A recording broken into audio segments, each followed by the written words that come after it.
নতুন বাংলাদেশ গড়ার চাবি এখন আপনার হাতে। হেঁতে সিল দিলে নতুন বাংলাদেশ গড়ার দরজা খুলে যাবে। আগামী 12ই ফেব্রুয়ারি জাতীয় সংসদ নির্বাচনের দিনেই অনুষ্ঠিত হবে গণভোট। গণভোটে আপনি হ্যাঁ ভোট দিলে বৈষম্য, শোষণ আর নিপীড়ন থেকে মুক্ত হবে বাংলাদেশ। গণভোটে হ্যাঁ ভোট মানে তত্ত্বাবধায়ক সরকার ও নির্বাচন কমিশন গঠনে সরকার ও বিরোধী দল একসঙ্গে কাজ করবে। সরকার ইচ্ছামতো সংবিধান পরিবর্তন করতে পারবে না।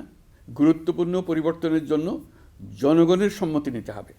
এতে আরও বলা আছে, বিরোধী দল থেকে ডেপুটি স্পিকার ও সংসদের গুরুত্বপূর্ণ কমিটির সভাপতিরা নির্বাচিত হবেন। একজন ব্যক্তি সর্বোচ্চ 10 বছরের বেশি প্রধানমন্ত্রী থাকতে পারবেন না। বিচার ব্যবস্থা স্বাধীনভাবে কাজ করবে। সংসদে নারীদের প্রতিনিধিত্ব বাড়বে। ক্ষমতার ভারসাম্য রক্ষায় পার্লামেন্টে একটি উচ্চ কক্ষ গঠিত হবে। আপনার মৌলিক অধিকার আরও সুরক্ষিত হবে।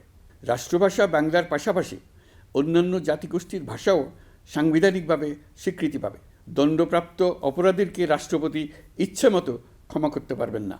সব ক্ষমতা একজন প্রধানমন্ত্রীর হাতে থাকবে না। এবং এরকম আরও কিছু গুরুত্বপূর্ণ প্রস্তাব এর মধ্যে রয়েছে। আমি আপনাদের সকলের প্রতি আহ্বান জানাই, আগামী নির্বাচনে গণভোটে অংশ নেন। রাষ্ট্রকে আপনার প্রত্যাশা মতো গড়ে তোলার জন্য হেঁতে সিল দেন। নতুন বাংলাদেশ গড়ার চাবি এখন আপনার হাতে।